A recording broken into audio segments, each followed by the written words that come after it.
En Agroradio Se la Vi con Antonio Navarro, un programa de varietés. Se la Vi, así es la vida. Buenos días y bienvenido una semana más a una nueva edición de Se la Vi, aquí en la sintonía de Agroradio y, como no, también y muy importante en las imágenes de Agrodifusión Televisión, por si quieren ver físicamente a los invitados. En este caso tenemos un invitado. Y bueno, pues vamos a darle la bienvenida a nuestro invitado del día de hoy, a Joaquín Medina, fundador de la Unión de Guardias Civiles. Joaquín, buenos días. Hola, buenos días, Antonio, ¿qué tal? Bueno, pues estoy al lado de un fundador de una organización. Por cierto, recientemente esta casa ha recibido una medalla de la Asociación de Guardias Civiles Auxiliares, es decir, que tenemos relación con la Guardia Civil. Sí, y además yo pertenecí también a las Guardias Auxiliares, concretamente... Ah, ¿también estuviste ahí? Sí, fui de la 10ª promoción de Guardias Auxiliares, sí. Se llegó hasta la 36, 37, por ahí más o menos, ¿no? No me quedé con la última, sinceramente. Pero por ahí. Posiblemente. Eso fue un chanchullo muy bueno que hizo la edición de la Guardia Civil, ¿sabes? Hombre, no había dinero para tener no Guardia había Civil. Dinero, contratamos auxiliares. Y aquí quedo como Dios. Bueno, pues, Joaquín, vamos a hablar de cómo llegas tú a la Guardia Civil. Bueno, hay que decir que Joaquín es de la provincia de Granada, es de un pueblo que se llama Molvízar. Molvízar, concretamente, sí. ¿Cuál es el récord que tiene esta localidad granadina a nivel nacional? Pues mucha gente la conoce, ciertamente, a lo largo de mi trayectoria como Guardia Civil y hablando con distintas personas de distintas partes de este país, pues la verdad que conocen este dato. Molvízar, un pueblecito que actualmente apenas llega a los 3.000 habitantes, pues es el que mayor índice de Guardia Civil y Policía ha aportado a este país, en torno a unos 800, 900 en total, o sea que imagínate. 800, 900 efectivos de tanto Guardia Civil como Policía Nacional. Su localidad de nacimiento, Molvízar. Bueno, pues otra que no sé si decirlo, ¿no? Allí los que siguen en el terreno le dicen los desertores del arado. Los desertores del arado. Pero eso viene pues una anécdota. Bueno, ¿por qué hay tanto? El motivo por el cual hay tantos guardias civiles en mi pueblo es porque en los años 60, 70 había un teniente coronel, Aguilera, se llamaba teniente coronel Aguilera, que era de allí, y el hombre era el teniente coronel de la comandancia de Córdoba. Entonces, en aquella época, el caso está el de mi padre, concretamente. Mi padre no fue guardia civil, pero estuvo muy cerquita de ser guardia civil. Bueno, fíjate, ¿ha tenido un hijo guardia civil? Yo muchas veces bromeaba diciendo, he sido hijo del cuerpo por menos 2 kilómetros. Y es que en aquella época prácticamente lo que se pedía para ser guardia civil es saber escribir bien, correctamente, leer, lógicamente, y las 4 reglas matemáticas. Entonces, mi padre todo eso lo menos lo manejaba bien. Y el teniente coronel decía que bueno, que la gente se presentara, pero que si no aprobaban, que no pasaba nada, que luego se presentaran por Córdoba, que él lo aprobaba, ¿no? Así que ese era el motivo por lo cual hacía esto. Y mi padre, pues el hombre fue con un primo de mi madre, que iban andando de Molvízar a Salobreña, que no tenían que presentar la documentación, y cuando faltaban un par de kilómetros para llegar a Salobreña, dije a mi padre, mira, José, que he decidido que yo no quiero ser guardia civil. Imagínate, ¿no? Por eso digo, soy hijo del cuerpo en menos 2 kilómetros. Menos 2 kilómetros. Que si llega a tener ganas, ya te digo. Hijo del cuerpo. Bueno, Joaquín, pues bueno, vamos a hablar de tu llegada. ¿Cuándo ingresas tú? Bueno, evidentemente ya has dicho que eres de la... 10ª promoción de auxiliar de la Guardia Civil, sí. Ingresé en mayo del 86, del año 86. Ajá. Yo quería ser psicólogo. pero ¿Qué pasó? ¿También psicólogo menos 2 kilómetros? Menos 2 kilómetros. No, en este caso fue porque había terminado... Bueno, estaba terminando COU, al final no terminó COU. Me faltó el último mes por eso mismo, porque la promoción mía entraba en esa fecha. Pero yo soy hijo de familia humilde, mi padre tuvo un accidente laboral, cobraba una pensión muy pequeña, y yo sabía que en aquella época que yo era un poquito revolucionario, pues pensé que si me metía a estudiar en la Facultad de Psicología de Granada, por ejemplo, me iba a convertir un poco en lucha social, lucha de ese tipo, ¿no? Iba a estar más pendiente de esas cosas que estudiar mi carrera. Entonces, el primer año quizás sí, con mi beca, lo estudiaría, Pero después de aquello... Si no tienes nota, no tienes beca. No tengo, exactamente. Entonces, sí, la acabaría la carrera posiblemente a los 5 años o no sé, a los 6 años, lo que sea, pero viéndome aquello digo, bueno, no puedo, no debo, mejor dicho, ¿no? Entonces tú en tu juventud tenías una beta de revolucionario social. Tenía ahí un deje, sí, tenía un dejillo muy de aquella manera, sí. De hecho, ocupamos el ayuntamiento de Morbiza reivindicando, los jóvenes de Morbiza reivindicando, pues, lo mínimo, que era un centro social juvenil y cosas por el estilo. Tampoco es que pedíamos mucho. Y llegaste a ocupar el ayuntamiento. Pero ocupamos en y un después, pleno. Y después Guardia Civil. Y luego Guardia Civil, ¿te das cuenta? Si es que no... En fin, es que la juventud no tiene enmienda. No tiene enmienda, la verdad. En fin, Joaquín, bueno, pues decides entrar a la Guardia Civil. Estás tú, creo que son 4 años de formación, ¿no? No, en aquella época la auxiliar eran 3 meses. Ah, bueno, sí, pero claro, ejercías año y medio de Guardia Civil. En teoría era año y medio, pero en realidad era hasta que te presentaba, se convocaba la siguiente promoción de guardias, tú te presentabas, nos dejaban una parte, creo que eran 400 plazas para nosotros, y el resto de promoción para la gente de la calle, ¿no? Como suele decirse vulgarmente. Entonces fue al año y poco, ¿no? A los 14 meses creo que fue más o menos cuando ya me presenté y aprobé, ¿no? Y la verdad que no tenía pensado aprobar, pero aprobé. Y ya entras entonces en la Academia de la Guardia Civil. Entré en la Academia de Úbeda, concretamente ya con el resto de los compañeros de promoción. Efectivamente, ahí ya fueron 5 meses de academia, ¿no? Y salimos justamente el último día de enero del año 88. Sí. Plena época de plomo en el País Vasco. Sí, pero previamente pasé por el Pirineo Leridano. ¡Ostras! Sí, me tocó vigilar toda la frontera de Andorra y Francia, la parte, digamos, la parte oeste, ¿no? El tema allí básicamente era el contrabando de tabaco, muy conocido, ¿no? Todo el mundo sabe que Andorra el gran problema era el tabaco, ¿no? Y luego me fui voluntario al País Vasco, o sea, pero de todas formas... ¿Voluntario? Sí, me fui voluntario, pero hay que reconocer que en aquella época prácticamente el 80% de la promoción iba al País Vasco. Sin ser voluntario. Sin ser voluntario. Tú dijiste, antes que me lleven, yo aquí voluntario. Y exactamente eso fue lo que me dije, antes que me lleven me voy yo, ya, eso es lo que llevo de adelanto, ¿no? Y eso sí tuve, al elegir voluntario, pues me fui a la provincia que quería, en este caso Guipúzcoa, ¿no? Tú pasaste por Incharrondo, ¿no? Yo pasé por Incharrondo, fue mi primer destino. Después de la Icastola, como suele decirse, mi primer destino fue Incharrondo, sí. En la época donde el general Galindo, en aquella época Coronel Galindo, todavía estaba activo y demás historia, y vivimos, pues... Te dejo a ti que me preguntas al respecto. Bueno.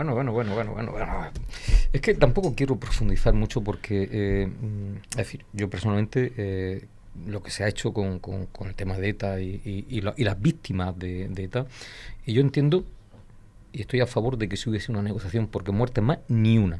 Sí. Pero dicho eso, creo que se ha ensalzado a una parte, que era la que pegaba los tiros, y a la parte de los muertos pues se la ha menospreciado y tal. Sí.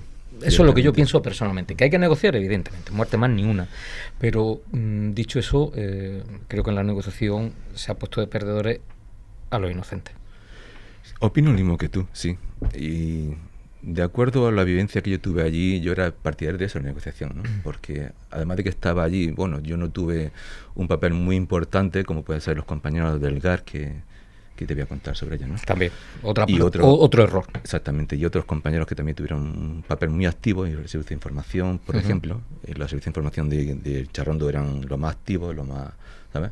Los más profundos, como yo suelo decir, porque es que se metían en unos berenjenales tremendos. Y eso se la jugaban, ¿eh? Ellos se la jugaban diariamente, porque había compañeros infiltrados en ETA, había compañeros que todos los días estaban en Francia casi, pues, tomando un café codo con un etarra, por ejemplo, por decirte un ejemplo así un poco, ¿sabes? Sencillo. Y los compañeros cayendo día sí, día no.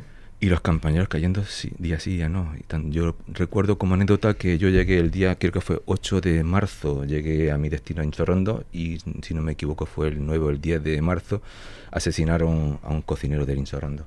En la puerta de su casa, un tiro en la nuca, o sea, que algo fuerte, duro. Nada más llegar, imagínate qué buena bienvenida, ¿no? ¿Y cómo es el día a día cuando eres miembro de un cuerpo de seguridad, cuando tienes eso de día sí, día no que toca uno? Es decir, ¿cómo vive eso? Bueno, yo te puedo hablar de cómo lo viví yo y también puedo incluso atreverme a hablar de cómo lo veían el resto de los compañeros. Ahí había, lógicamente, de todo tipo de personas. Compañeros que aparentemente no le tenían miedo a nada y compañeros que no salían del cuartel ni de patrulla. Ni de patrulla, exactamente, ciertamente. ¿Por qué? Porque tenían sus miedos, eran gente que vivían forzosos, tenían su vida ya, igual están algunos casados, otros con hijos, y tenían ese miedo, lógicamente, no los critico. En mi caso, pues yo intenté tener una vida relativamente normal. Como dije, yo vengo aquí voluntario, no quiero estar pendiente del miedo que puede surgir con todo esto, ¿no? Intenté hacer una vida normal. Lo que pasa es que la vida en aquella época de soltero, como suele decirse, necesitamos desfogar mucho y era un mundo de juergas, ¿no? Fuera de servicio, lógicamente. Pero también allí la juerga allí también tienes que medirlas mucho. Claro, porque pretendíamos pasar desapercibidos, pero era justamente lo contrario lo que hacíamos allí. Porque imagínate 3 o 4 guardias yéndose a los sitios clásicos como la parte vieja de San Sebastián, que era una zona de influencia berchale, ¿no? Estar ahí metido, pues como que quiera o no quiera, llamaba mucho la atención, ¿no? Fíjate, yo recientemente, para unos años, 4 o 5 años, estuve por esa zona y todavía se sigue notando el ambiente a berchale, ¿eh? Sí. Se sigue notando y mucho, ¿eh? Sí, bueno, yo voy todos los años porque tengo un hijo allí y suelo pasear. Bueno, los sitios que tengo por costumbre, San Sebastián en la parte vieja, lógicamente, Irún, Fuenterrabía y Rentería, que es el lugar donde vive mi hijo. Y la verdad es que todavía sobre todo hay esos pueblos que antes ya sabíamos que eran mucho más berchales que otros, porque Irún, como yo suelo decir, Irún es España, el resto del País Vasco. Bueno, esos sitios sí es verdad que todavía se vive algo, no mucho ya, pero sí algo. ¿Anda con tu hijo en Rentería? Sí, la suerte que he tenido que su madre es una chica vasco-inglesa y no ha sido no ha vivido haya vivido todo eso mejor que yo, lógicamente, porque incluso ha tenido contacto con personas conocidas del mundo berchales, de etarra y cosas por el estilo. Ya conoció etarras, ¿no? Ha estudiado con etarra, ¿sabes? Pero sí es verdad que ella pues no le gustaba ese mundo, al contrario, ella siempre ha sido más proclive a, pues no es tampoco muy española, por decirlo de una forma, pero sí es verdad que respeta, digamos, lo que hay, ¿no? Hombre, al vasco hay que respetarle su cultura y sus tradiciones, porque son suyas, y eso el que no quiere respetar pues se equivoca y mucho, ¿no? Claro, exactamente. A mí me toca vivir justamente en mi época de Guardia Civil los dos nacionalismos más conocidos, ¿no? El catalán y el vasco, ¿no? Y de hecho, pues lo he vivido, lo he sentido, de hecho, ¿no? Y sí, lo he intentado respetar. Lógicamente yo no lo comparto, aún así, como te digo, sí lo respeto. Yo hice el camino del norte, que pasa por toda la costa vasca, y me gustó muchísimo. Es un poquito complicado, es muy duro porque sube, baja, nunca subes 3.000 metros, pero subes 500 veces, 500 metros, sí. Llegas reventado. Y conoces, vas por pueblo, pedanías, tal, y ves su cultura. Es decir, eso de las piedras, de arrastrar las piedras con bueyes o con bestias, ¿no? Donde menos te imaginas te encuentras las piedras a la entrada del pueblo con los kilos, no sé qué tal. Es decir, exacto. Su cultura y sus tradiciones son ahí. Y eso, pues fíjate, a mí en el fondo eso me gusta, ¿eh? Yo te digo que lo he vivido también porque me ha gustado también viajar mucho por esos pueblos, conocerlos. Y es verdad que está muy bien, que la cultura es la cultura, ¿no? Y como te he dicho, ellos tienen su propia cultura y hay que respetarla. Joaquín, y vivirla también. Joaquín, está hablando de cultura, la música es cultura. Sí. ¿Qué quieres escuchar? ¿Has visto cómo he entrado? Permíteme si puedo hacer una canción porque mi pareja está pasando un mal momento y me gustaría dedicar esa canción, que es algo que tenemos de nuestro pasado, de cuando nos conocimos. Si es posible, me gustaría que pusiera ahí Llanto de Pasión del Último de la Fila. Pues vamos a preguntarlo. Vamos a preguntar. Andrés, ¿es posible o no? Posible. Es posible. Vas a tener suerte. Mira, qué bien. Llanto de Pasión del Último de la Fila. C'est la vie, así es la vida. Con Antonio Navarro. ¿Por qué hay cosas que nos atraen? Tal vez nos referimos a eso cuando decimos que algo nos llega. Por eso creamos coches no solo con metal y cristal, sino también con magnetismo, pasión y clase. Porque lo que verdaderamente nos cautiva no es el lenguaje de las palabras, sino el lenguaje que nos llega al interior.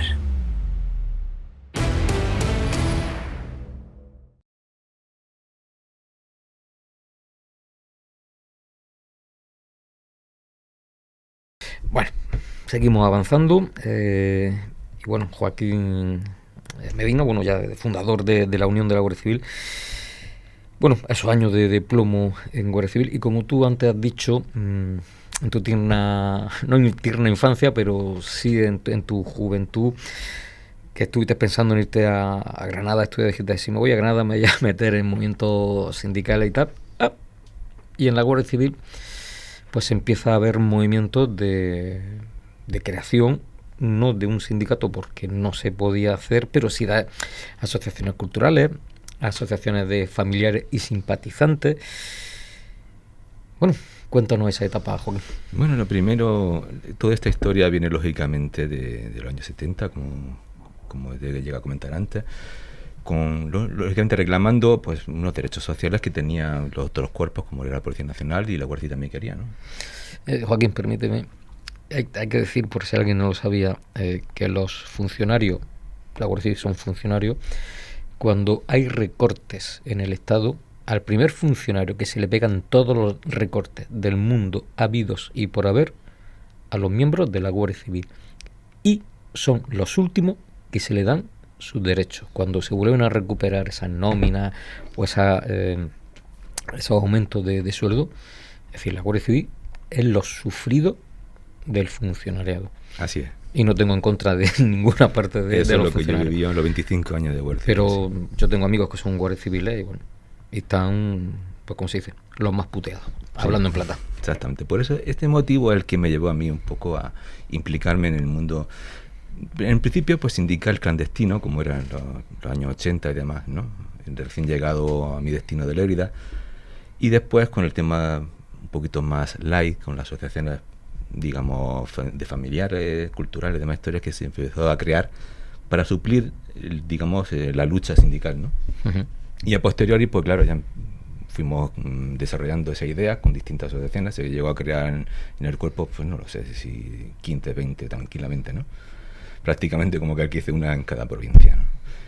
Y aunque la más fuerte fue AUGC, Cooperper, como se llama anteriormente, bueno, hay que reconocerle sus méritos, pero detrás de ellas también había otras que también quisimos aportar nuestro granito de arena, y esto fue justamente lo que quisimos hacer, fue crear una asociación, la segunda más potente después de la UGC, uh-huh, en torno a varias asociaciones que eran minoritarias, y empezamos a dialogar entre nosotros y para poder crearla, ¿no? Y junto con la UGT necesitaba, digamos, políticamente o sindicalmente necesitaba una asociación dentro de la Guardia Civil, pues nos facilitó todo para poder desarrollarla y crearla y desarrollarla, ¿no? O sea, entonces, quien aportaba ese asesoramiento... Asesoramiento y economía. Porque, bueno, es decir, como hemos dicho antes, los guardias civiles pobreticos no podíamos aportar mucho más, ¿no? En fin, la nómina era la que era y no podía hacer muchos milagros. Pues sí, entonces ellos fueron los que os dieron un poquito una estructura... Sí, efectivamente, y ya digo, como a ellos les interesaba, pues aportaron todo lo que pudieron para crear eso. Entonces el primer, digamos, asociación que creó la UGT fue UGC, Unión de Guardias Civiles, uh-huh, que era la unión de varias asociaciones, y uno de los que más aportaba éramos la Unión Federal de Guardias Civiles, que yo era el presidente, y como tal, pues creamos esa asociación. Joaquín, el por qué, porque bueno, Policía Nacional pues tiene sus sindicatos, ¿por qué Guardia Civil tanta represión? O no sé si la palabra es represión, no lo sé tampoco decir, o por qué tanta dificultad, bueno, para crear esas organizaciones sindicales. La excusa que a mí me parece buena y mala al mismo tiempo es que, claro, es como lo pasa a los jueces, ¿no? Los jueces no pueden ser, digamos, políticos, no pueden aportar nada a la política, entonces tienen sus asociaciones profesionales. La Guardia Civil dicen que una de las características de la Guardia Civil es que nunca se ha pegado a ningún partido político, ningún tipo de gobierno ni nada, ¿no? Si ellos han sido los garantes de lo que la sociedad quería en ese momento, entonces tenían que mantenerse así, ¿no? Impolutos totalmente, pero es que date cuenta que cualquier persona al fin y al cabo tiene sus propias creencias, tanto políticos como sindicales. Y en este caso, si la Guardia Civil hubiese tenido un desarrollo, digamos, democrático, con sus necesidades cubiertas, pues quizás no hubiésemos llegado a este punto, pero es que no la teníamos. porque lo que es IFAS, que es la seguridad social nuestra, se otorgó a la Guardia Civil después de unas manifestaciones, después de compañeros expulsados del cuerpo, se consiguió, no sé si fue en el año 72, 74, todavía en época de Franco, prácticamente en los últimos años, ¿no? Desde entonces no se ha vuelto a conseguir ningún tipo de derecho social para el Guardia Civil.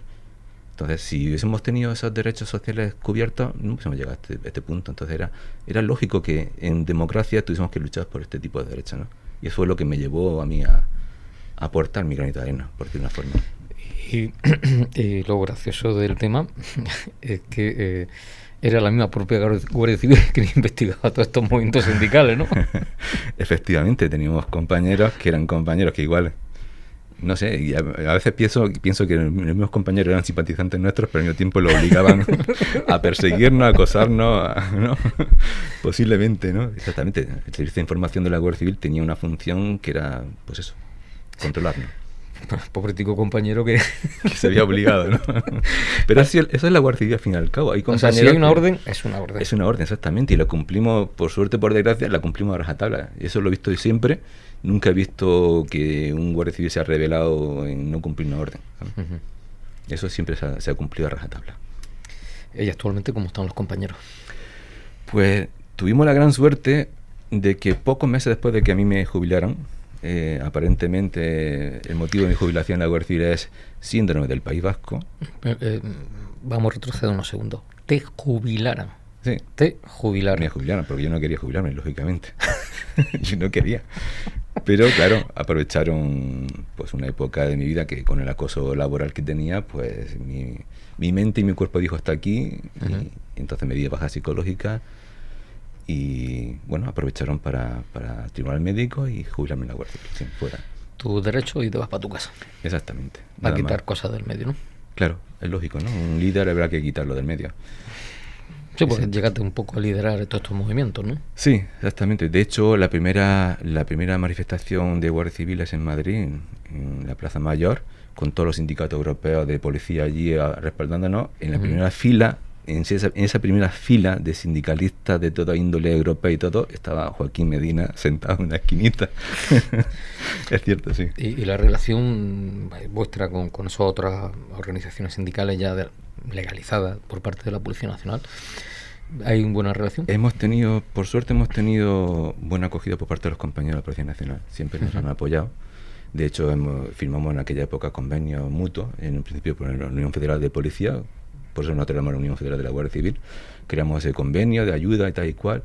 AUGEC también ha tenido su apoyo con los sindicatos mayoritarios de la policía. O sea, los compañeros de la policía han sido muy sensibles a nuestro problema, sí, sin duda. Uh-huh. Pues fíjate, la Guardia Civil, que siempre cuando está la cosa achuchadilla, se juega ahí el pellejo, no sé, que no tengan derecho a su derecho. ¿Y, claro, y los políticos qué dicen a todo esto? Pues de todo, pero siempre parece que ya es una especie de dicho, ¿no? El político siempre miente, ¿sabes? Es un dicho, pero es que es verdad, porque yo he tenido la suerte, de gracia también, de entrevistarme con muchos políticos y siempre te prometen todo, pero luego lo único que hemos conseguido, como he dicho, es el derecho a las asociaciones profesionales. Uh-huh. Pero fíjate que incluso con gobiernos de izquierda... Sí, eso es lo de menos. Da igual que sea izquierda que derecha, sí. ¿No? Yo creo que no ha habido diferencia en los distintos gobiernos que ha habido desde los años que yo he estado de Guardia Civil. Creo que no hay diferencia de ningún tipo sobre quién aporta más, quién aporta menos. Pero me llama la atención que es decir, si la bandera de los partidos políticos de izquierda es los derechos de los trabajadores y tal, que no ha llegado... Menos para la Guardia Civil. los brincan los pobres, ¿no? Exactamente, menos para la Guardia Civil. Pero es por lo que te contaba antes, ¿no? De que el Guardia Civil tiene que estar ahí 100% al pie del cañón y sin pedir ningún derecho ni nada por el estilo. Es, digamos, nuestra base, por antonomasia, ¿no? Prácticamente, ¿no? El Guardia Civil tiene que estar ahí obedeciendo órdenes y no reclamando nada. Eso, claro, en este caso, el PSOE lo vio muy fácilmente. En el principio de gobernar ellos, se le presentó ahí un cuerpo donde eran miembros de la policía del Estado y veían que la Guardia Civil era obediente en todos los sentidos, pues el PSOE descubrió a la Guardia Civil. Y además, no sé quién, no recuerdo quién fue el que lo dijo, creo que fue, si fue Barrio Nuevo en su tiempo o quién. Esa frase no la he inventado yo, ¿no? Ellos dijeron que habían descubierto a la Guardia Civil. Claro, es lógico. Un cuerpo entero de 60.000 miembros que obedecen ciegamente sin reclamar nada, pues imagínate que... Va a darle tú la oportunidad de que chisten. Claro, exactamente. Déjalo, que llevan muchos años sin chistar y eso es lo que es. Bueno, Joaquín, que creo que Andrei te va a poner otra canción. ¿Sí? No sé, a lo mejor ha cambiado de opinión, pregúntale a ver. Sorpréndeme. Es posible, ¿no? Ponme una de Loquillo, que este señor lo conocí personalmente y me parece una persona excepcional. ¿Te parece? Pues nada, ¿qué tema? Rock and Roll Star. Bueno, pues aquí el compañero es vamos, este sí que es obediente. Parece un guardia civil. Venga, pues nada, pues Loquillo, Rock and Roll Star.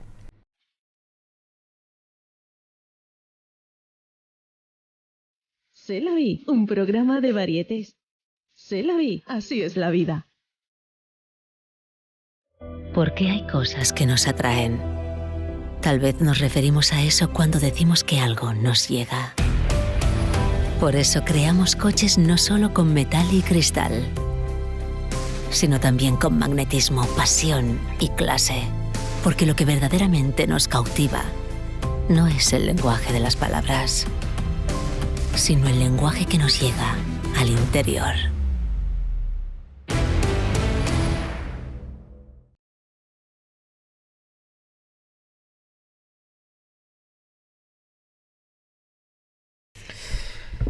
Joaquín, seguimos después de escuchar a Loquillo y dices que lo conociste personalmente, ¿no? Sí. Que lo conoces personalmente. Sí, lo conocí. Cuéntanos esa faceta de tu vida, porque eres conocedor de muchas personas famosas. Sí, pero el motivo, lógicamente, más que nada fue porque trabajé en el aeropuerto de Fuenterrabía, en el aeropuerto de San Sebastián, y claro, ahí pues pasa muchísima gente, ¿no? Y el caso de Loquillo es porque él tenía su pareja, una fotógrafa muy conocida de San Sebastián, tuvo su primer hijo y él iba y venía de Barcelona allí a visitar a su hijo, lógicamente.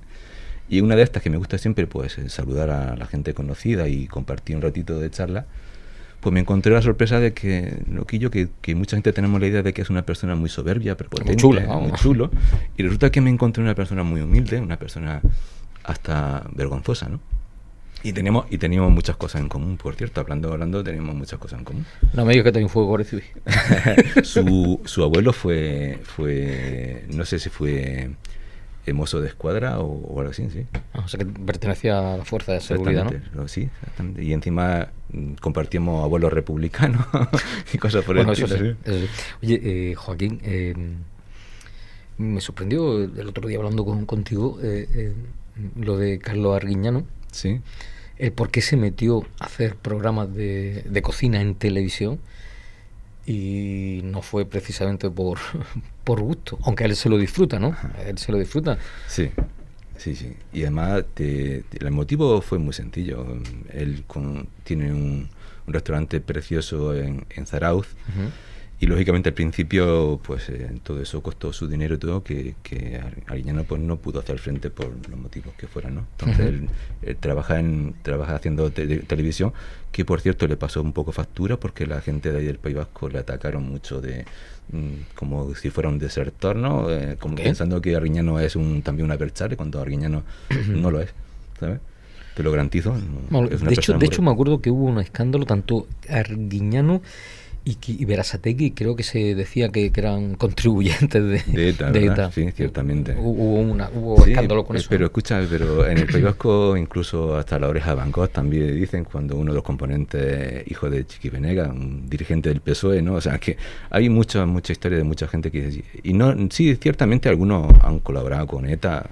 Unos por gusto y otros por obligación. Exactamente. Que muchas veces la colaboración era obligada, no era gustosa. Era obligada, sí. Era obligada. Sí. Entonces digo que le pasó factura trabajar en Televisión Española. Pero tú fíjate que este hombre, Carlos Arguiñano, aparte de su restaurante y hotelito familiar que tiene en Zarauz, este hombre tiene una productora de televisión, famoso Bricolaje o Bricomanía. Hay muchos programas y este hombre ha apoyado mucho económicamente a los equipos de pelota vasca, los torneos de pelota. Es decir, yo creo que sus raíces vascas no creo que estén en entredicho, ¿no? No, en absoluto. Yo hablando con él muchas veces, bueno, la anécdota con él es que, como bien sabéis, le encanta contar chistes. Hay que reconocer que a veces los chistes que cuenta son un poco de aquella manera, ¿no? Pero bueno, pero te lo cuenta con gracia. Pero te lo cuenta, sí. Yo recuerdo como anécdota que cuando nos veíamos por el hall del aeropuerto, éramos como dos cowboys que iban con las manos así echándose mano a las pistolas a ver quién contaba el chiste más rápido, ¿no? y ganaba él, simplemente ganaba él. Pues eso, yo recuerdo también trabajando de escolta, estaba con una concejal de deportes allí de Irún, y fuimos a la inauguración de la temporada de pelota. Él estaba allí y fue lógicamente el concejal fue a saludarla y fue a saludarme a él primero a mí antes que porque nos conocíamos, ¿no? La autoridad, pero ¿dónde va? Que la autoridad soy yo. Sí, se mosqueó, la concejala se mosqueó un poquito, sí. Que mi guardaespaldas más famoso que yo. Madre mía. En fin, pero todo eso son las anécdotas que tienes cuando trabajas en la calle, conoces mucha gente. Sí. Es decir, eso también yo personalmente digo que me gusta. Es decir, esta semana estamos grabando el cortometraje de Colonos 40 años y bueno, estamos hablando con agricultores que vinieron desde fuera y a lo mejor grabas 10 minutos, pero es que te pegas 2 horas hablando, ¿eh? Es que esos son héroes, ¿no? Esas personas que hacen todo eso, o sea, yo admiro mucho a las personas que aportan algo a la vida, ¿no? Y creo que esas personas que tenían su mundo, su vida y tienen que verse, bueno, por gusto, por necesidad o lo que sea, a esto, te pueden contar historias increíbles, ¿verdad? Tú tienes que saberlo mejor que yo. Joaquín, yo te contaré. Me cuentan lo que se puede contar y lo que no se puede contar. Lo que no se puede contar se queda ahí, en el cajón de no se puede contar. Joaquín, ¿tú sigues teniendo casa en Irún? Sí, correcto, tengo todavía una casita en Irún, sí. Le digo, no, por suerte la tengo alquilada porque la hipoteca y bueno, Irún es una ciudad que en su día se nota mucho abolengo, pero hoy en día un poquito decaído, ¿no? Por suerte está levantando cabezas, sí. He vivido la época fuerte, buena, ¿no? Sobre todo cuando estaban las fronteras, ¿no? Mucha gente vivía de la frontera, muchísimo. Y después de la frontera se vino abajo totalmente, la economía se vino abajo, se perdieron incluso hasta empresas muy conocidas como el Gorriaga, que tuvo que vender a una empresa francesa, ¿sabes? Y Porcelana Vidasoa, por ejemplo, ¿no? Son 2 grandes empresas que hay allí. Pero sí es verdad que, como comentaba antes, voy normalmente cada año a recoger a mi hijo y voy viendo de nuevo la evolución, ¿no? De hecho, este año he ido con mi pareja, hemos ido al principio de año para Reyes, hemos estado unos cuantos días visitando la zona y alrededores, y sí he visto cómo está levantando cabeza nuevas empresas, nuevos proyectos, nuevas cosas. ¿Qué economía es la que está resurgiendo allí? Pues todo de servicios. Lo que he visto más que nada son un tema de servicios, ¿no? Lo que están enfocando. La frontera es cruzar un puente. Exactamente. La frontera es cruzar un puente y lo que vienen de franceses a comprar. Claro, la parte de la economía de Irún se basa en lo que aportan los franceses. Mi piso está muy cerca del barrio de Beovia, que es frontera, uno de los puentes de frontera con Francia, con Hendaya.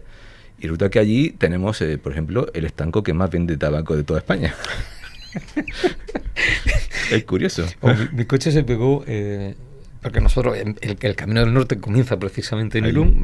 Mi coche se pegó más de una semana en el parking de un centro comercial, de un supermercado. Nos hicimos amigos de los seguristas y a ver, espera, ponlo aquí al lado de la caseta de control y tal, ¿no? Bueno, madre mía, lo que tú veías allí de salir de carros cargados de botella hasta arriba, sobre todo franceses. Y una cosa que me llamó mucho, es que no me acuerdo cómo se llama, la calle principal de Irún. Paseo Colón, sí. Me llamó muchísimo la atención. Había una pequeña tienda que el escaparate eran todas las marcas de licores, vinos, tal que tú te puedas imaginar. Todas estaban allí en versión Magnum. Sí. Sí, eso es cual me dice. Me llamó muchísimo la atención. Digo, madre mía, Son muchos años viviendo allí en Irún, sí. A mí me gustó Irún. Sí, yo me enamoré de esa ciudad recién llegado. O sea, en el año 90 cuando fui por primera vez y hacíamos la Icastola en Fuenterrabía, que la Icastola era un convento, un edificio en convento, 15 días y preparatoria para el País Vasco. Y salíamos y nos íbamos a la calle Fuenterrabía. La calle Fuenterrabía es la primera calle que entra desde Fuenterrabía a Irún, ¿sabes? Uh-huh. Y aquella calle, curiosamente, era todo de bar y discotecas, donde el 90% de la gente éramos policía y guardia civil. Bueno, y las chicas estas de allí, de la zona, que iban buscando un guardia civil para salir de allí. Sí, es cierto, sí. Aquella zona es muy sorprendente, sobre todo el aeropuerto de San Sebastián, que está en Hondarribia. Allí es muy pequeñito y había muchos jets privados, ya lo hemos estado hablando antes del micrófono, que a primera hora de la mañana venga a salir, según me contaban, bueno, pues eran altos ejecutivos que trabajaban en Europa y residen en San Sebastián. Claro, pues cercanía de eso, sí, exactamente. Te lo puedo corroborar que así. Y el nivel de vida allí, sobre todo la zona de San Sebastián, es subidito, como un guardia civil. Bueno, date cuenta que es más... Tú que conoces aquella zona sabes que hay 3 pueblos prácticamente juntos creando la bahía del Chingudi, que es Fuenterrabía, Irún y Hendaya, Francia, que tienen un convenio internacional, uh-huh, concretamente, ¿no? Uh-huh. como mancomunidad. En cambio, te fijas claramente, bueno, la economía de Francia es como, ¿no? Es un poquito superior a la nuestra en ese sentido, pero luego juntito Irún y Fuenterrabía lo separan no más que una glorieta. Sí. De la calle Fuenterrabía, concretamente. Bueno, pues digamos que el nivel de vida de Fuenterrabía es superior, muy superior al de Irún. Bastante más. Sí, hombre, ahí se ve otro nivelaco. Sí, y además mucha gente de conocidos, empresarios conocidos, por ejemplo, se iban de vacaciones a pasar el veranito a Fuenterrabía, concretamente. Estando viviendo en la misma comarca, ¿no? Exactamente, sí. Se van allí, sí. ¿Echas de menos aquella zona, Joaquín? La verdad tengo que reconocer que sí. Sí, son 15 años que he pasado por allí y me gusta... Aunque has vivido una época complicada, claro, Claro. Por suerte aquello pasó, ¿no? Y es lo que siempre he deseado que llegara y por fin ha pasado, y ahora que políticamente se luche lo que tenga que lucharse, sí. Y eso, cuando esos momentos duros, digo duros, cuando estaba todavía el plomo por allí volando, ¿nunca has tenido miedo? Tengo que reconocer que muy pocas veces. Yo tenía miedo a mis mandos, a mi jefe, por lo que hemos hablado anteriormente, ¿no? Porque yo hacía una labor social, sindical, llámale como quiera, ¿sabes? Y la persecución que yo tenía era diaria y eran por parte de mis mandos. Cuando que el plomo por allí volando y encima acojonado con los mandos. Pues algunas cositas he tenido raras de aquella de decir, uy, aquí me pican el billete, aquí me pican el billete. De aquí, vámonos, o vamos a cambiar de aire lo más rápido posible. Pues en fin, Joaquín, pues nada, que muchas gracias por estar aquí, contar tus vivencias, tanto socialmente como miembro del cuerpo de la Guardia Civil. Pues nada, muchas gracias por contar esas cosas que, sobre todo esa anécdota, es decir, a mí no me quedo tanto con la época del plomo, que es muy importante, por desgracia, sí, pero sí me quedo más con esas vivencias del aeropuerto de Hondarribia, donde hay anécdotas, pues todas las del mundo y más. Y luego, es decir, el trato que tú has tenido con esas personas famosas, que luego, pues la inmensa mayoría, gente normal y corriente. Sí, y encima que nos han descubierto un poquito, ¿no? Gente como Fernando Umbral, ¿sabes? Que nos descubrió pensando que la Guardia Civil éramos gente ignorante y de repente se encontró con 3 guardias civiles que eran escritores, ¿no? Umbral no. Has dicho... Perdón, Sabater, perdón. Fernando Sabater. Sí. Sabater, sí. Lo dejaste muerto, ¿no? Lo dejamos muerto el pobre. Sí. Cuando volvió quería buscarnos siempre, continuamente, ¿no? Cada vez que habíamos escrito de nuevo. Y él pensaba que los guardias civiles... Eran muy ignorantes, no sabían ni escribir, sí. En fin, pues nada, Joaquín Medina, fundador de la Unión de Guardias Civiles. Joaquín, muchas gracias por estar aquí y contar parte de tu vivencia y de tu vida. Muy bien, a tu disposición. Venga, pues muchas gracias. Ya sí vamos a poner el punto final a esta edición de C'est la Vie, emplazándole a una nueva que será la semana que viene aquí en la sintonía de Agroradio y, como no, en las imágenes de Agrodifusión Televisión. Hasta luego.